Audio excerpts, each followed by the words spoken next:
Nintendo of America had an uphill battle breaking into the American video game market. Years of low-quality games, false advertising, and oversaturation had left the public wary of new consoles. Luckily, Nintendo had the grit to figure it out. The NES test market launch in 1985 is a great example of their scrappy, determined approach. They operated on a shoestring budget, running from store to store to deliver consoles, understaffed and using spare parts to assemble playable NES kiosks designed to look like Rob the Robot. Despite the odds, they managed to sell nearly 100,000 consoles in the first year. But selling consoles was just step one. To not only maintain, but grow interest in the NES, and more importantly in Nintendo itself, they needed to build a loyal customer base that would keep coming back again and again. This is where their ingenuity in marketing paid off. Howard Phillips, who started in Nintendo's warehouse and later helped launch the NES. Good morning. The man in charge of picking those video hits is 30-year-old Howard Phillips. Sherry, can you hold on my calls, please? And Gail Tilden, NOA's marketing manager, devised a brilliant idea. Start a free fan club for Nintendo enthusiasts. It was simple, but genius. Not only would it create a sense of community among fans of the games, but it would also encourage word-of-mouth advertising through playgrounds and workplaces alike. It was grassroots marketing at its finest, just like the NES's early advertising campaigns.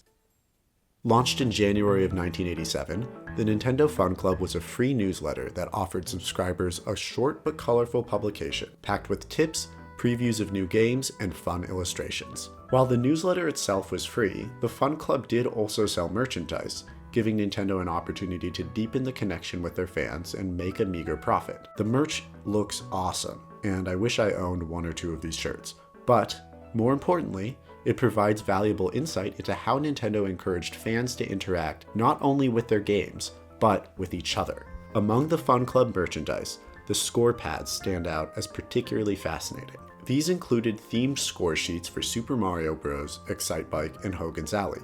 The choice of these three games over others is intriguing. Mario makes sense. It was Nintendo's flagship title at the time and part of the iconic action series of black box games. Excitebike, as part of the programmable series, was immediately popular as a racing game. However, Hogan's Alley over Duck Hunt is a little bit more interesting. Duck Hunt was bundled with the NES Deluxe set, making it a more obvious candidate. However, including Hogan's Alley may have been a clever move to encourage players to purchase an additional Lycan game rather than sticking with the one they already owned. The score pads themselves provide a glimpse into how Nintendo wanted players to engage with their games. Each pad included detailed instructions on how to log scores and discoveries, such as using the symbols and location boxes in Super Mario Bros., or making a saved design log in Excitebike. High scores could even be submitted to the Fun Club for official recognition, but only if players used these official score sheets. This served multiple purposes. It fostered a deeper connection between Nintendo and its players, built a sense of friendly competition among players,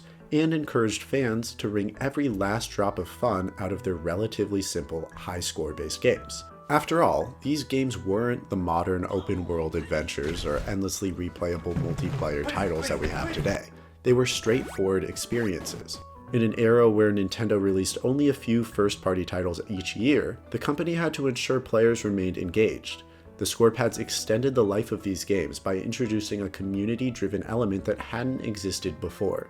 Through the Fun Club, Nintendo was able to pioneer a new kind of relationship between the company, the games, and the players themselves. While the Nintendo Fun Club only lasted until August of 1988, amassing over 600,000 subscribers in the process, it laid the groundwork for the much better-known Nintendo Power magazine. But the Fun Club's influence didn't stop there. It also arguably inspired other initiatives, like the Nintendo World Championships, where scorekeeping and competition took center stage. Later programs, like Club Nintendo, took a more streamlined, rewards-focused approach, offering perks for loyal customers but without the same emphasis on community building that defined the Fun Club. So, while in hindsight, Nintendo Fun Club might seem small, it was anything but insignificant. It demonstrated Nintendo's mastery of grassroots marketing and community building. By fostering a series of belonging and competition, the Fun Club helped Nintendo transform from just another console maker into a beloved part of its fans' lives, a strategy that would define the company's continued success well into the 90s. And these score pads were just the start of what was to come. Thanks for watching. If you liked the video, don't forget to press the like button, and also maybe subscribe if you want to see more of this type of content in the near future. And with that, I'll leave you with a very special guest, one that I tracked down, an original submitter in the second Nintendo Fun Club issue, Mr. Steven Sims. Take it away, Steven. Dear Nintendo, I'm very happy that you made the home entertainment system so I would not have to spend so many quarters like Howard did. And you have all the games I love. And I just wanted to say thanks. P.S. Will there be any other contests coming up? Steven Sims, Paterson, New Jersey.